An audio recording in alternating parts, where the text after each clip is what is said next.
Well, the final question that I have is, and we've touched on some of this already, that the land acknowledgement is a kind of an initial step. It's a good thing, but if we stop there, we really haven't accomplished much, or there's really not any evidence of any growth or change or building a peace, as you were talking about, Bob. So I'm wondering what other, not steps, I don't want to make this sound like there's 5 steps to do this, and once you've done all 5 of them, checked all 5 boxes, now you've arrived. I don't want to characterize it as something like that. But if the land acknowledgement is for an organization is like an initial step, what else would you like to see? And Crystal, you've touched on that already. Maybe you can expand upon that as well, but others as well. What else would you like an organization? Again, my role as a campus director is to provide some leadership for this organization. Speaking directly to me or just any organization, there's going to be people watching this that are going to be involved in organizations, and they're going to be in leadership positions as in our society. What counsel would you give for them of things to keep in mind, things to kind of lean into in order to make strides in this area? Yeah, Bob? Another very difficult question. You know, as an older person, I've had opportunity to travel the world and to go to Europe and all over the United States. I actually even have a home in Japan. And what I've noticed in my travels is, wow, if people understood how much Indigenous people are respected and loved across the world. Everywhere I go, there's this love and respect in places like even Europe, where they really respect us. And when I come home, one of the things I wish and pray for is if only our local people really knew how the outside world see us as Indigenous Tlingit people and Haida. If they only knew how much respect they have for us. So what I'm trying to say is when I come home, I really embrace my culture more because I went to the outside world. And it just put a spirit inside me to really embrace my own culture because I now see it. That's how valuable it is, that how we can contribute for family values, for the earth, for our knowledge, what we call traditional ecological knowledge, for our wisdom, for our elders, for our chief Dan George among us. All of this, if I could only share it with my own people, how precious we are, and how even this, what's referred to as a white institution, We have to tear down those walls and call them human institutions. And change our dialogue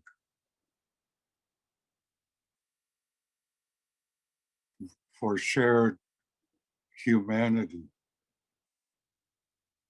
and place our elders on the same level as teachers, same level, same certificate, same dissertation, the same. And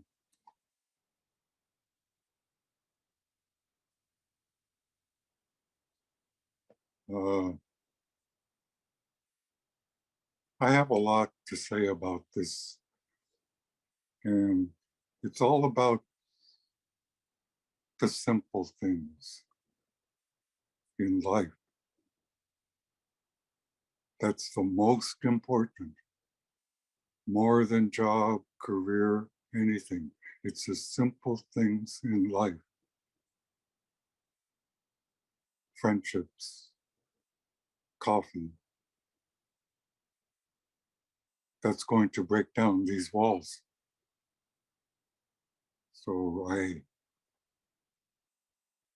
am very interested in healing this attitude of white institution and native needs to become more humane, more humanity. And let's look at ignorance. If you don't really know who we are as a people, and you see us as Indian, and you have that mindset, and then you're going to fear us. And what you fear, you want to take down. So these last 2 hours made a better friendship between me and you. And that's what this is all about. Thank you. Thank you, Bob. I was telling Courtney during the break that when Bob talks, I lean in because I hear your wisdom, and I've already benefited from your counsel. So thank you for your words. Other thoughts from the panel members? I think it's really important that present tense verbs are used, as well as, talking about history, but acknowledging that the people remain here and continue to thrive. And so that's important. And then to maintain the balance and keep the respect going forward. I'm just going to add a little more into what I already talked about. So I mentioned in an earlier answer that there might be a number of reasons that somebody chooses to kind of go down this road. I specifically mentioned 2 of those. One was to create a more welcoming environment, right? So increased participation or inclusion of underrepresented communities like the Alaska Native community.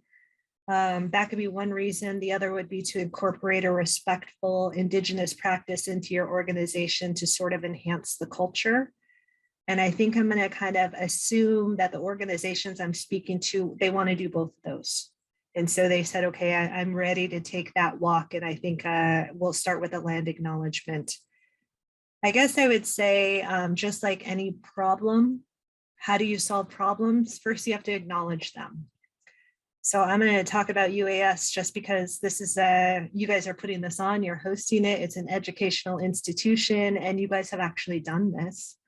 So one example, and these aren't accurate, but if 40% of Sitka, for example, is communities of color, but your student population, I don't know what it is, so I'm not going to make up a number or insert one. I'm just going to assume if it doesn't mirror that, that might be a problem that you want to address.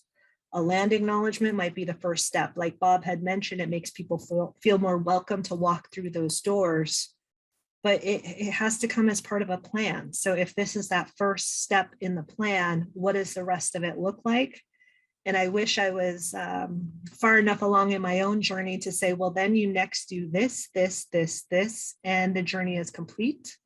I don't know what that looks like across different organizations, but I think something that all of these panelists have talked to is that together we could figure it out. And so if we did anything here today, it was to build relationships and say, we are an avenue to kind of help guide you and support you as you and other organizations attempt to do this, because we all agree the end product could be great. And it would be beneficial to people who look like us, who might feel uncomfortable going into education institutions, government institutions, what have you. And then, so a part of that, come up with the plan, start implementing it, and then hold yourself accountable. So what does that data look like? And I don't mean to take it into this colonized approach of then you got to pull in data and you need to look at it, but really hold yourself accountable. Start it. You're going to make mistakes, continue to make those mistakes, grow from them, feel okay with that, and know that you just have our support, because we, again, the intentionality, we get the intentionality and we hold you up because of that. So I'll go back to how I ended that last time that I spoke of it. It started with a land acknowledgement, and then in each institution, they have to fill in the rest of that. So it is a first step. It's only a first step. And I hope that you feel supported as you try to take that journey, because it's a necessary journey that will benefit so many in this community when you do it. And I'm glad that we're willing to have these conversations, because 10 years ago, we weren't having these conversations. So just based on that alone, I hope that this serves those who were always kind of curious about land acknowledgements. They didn't quite know who to ask or how to respectfully ask it. I think that you're providing a platform to do that. And I hope this is just the start of a conversation that will continue down the way. So I think those are my contributions. And again, thank you so much for inviting me to just share my own perspective on how land acknowledgements fit into my life and how I think they can be approved across organizations. Cheesh. Thank you, Crystal, for all of your contributions. I've learned a great deal during these last couple hours. Ashlynn, what else can you teach me about this? What advice would you have an organization as it takes next steps? Well, I feel like my answer wouldn't be like directed to organizations per se, but more like school and like how these can be incorporated.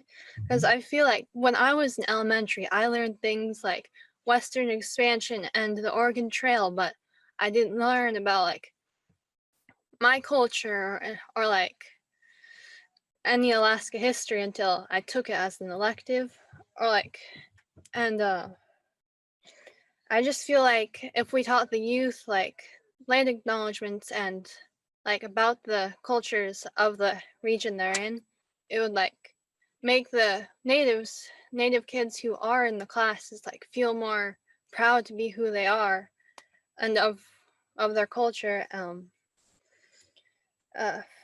And like I feel like if we learned like the Alaska history and like native history like first, and then went into like major historical events of like put it through the Indigenous perspective, like these things are great for like the United States, but what is the cost that happened to the Indigenous people? Because like I have very strong about this, but like I just feel like if it can be included, like we can be more what's the word for it? Responsive, I guess, to the Indigenous experiences and what our ancestors had to go through to get to where we are now, and how strong they had to be for us to still be here and still thrive and just be proud of who we are. I'm thinking about sitting here thinking about what words adequately describe what I'm feeling right now. Two words come up. One is I'm challenged. The words that I've heard from you over the last couple hours have challenged me in a good way. And I'm hopeful that others that listen to your words will have a similar experience. The second word that comes to my mind is inspired. That because of what I've learned and because of the thing that you've taught me in the last couple of hours here, it's challenged me, but it's challenged me in a way that is encouraging me to continue this journey. And I think it was Bob, you'd mentioned that if we don't know a person or if we don't know a group of people, we fear them. And one of the things that I've heard, one of my takeaways today is that I have 4 people here at least, and I know there's more, that I can go to and talk with and continue the conversation and continue to be challenged, continue to be inspired, and keep this dialogue going. So I just personally, as Paul, I thank you very sincerely. In my role as a leader of the university, I thank you for the contributions that you made in giving up some time today and using your words to benefit this institution. And like I said, the other people who will be listening to this presentation, to this panel, my hope, my prayer is that they will be as challenged and inspired as I am. So again, on behalf of the university,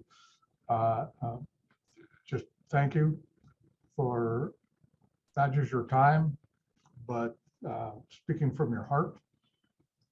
And I just can't thank you enough for making that happen, for making that choice to give of yourself. I really do appreciate it.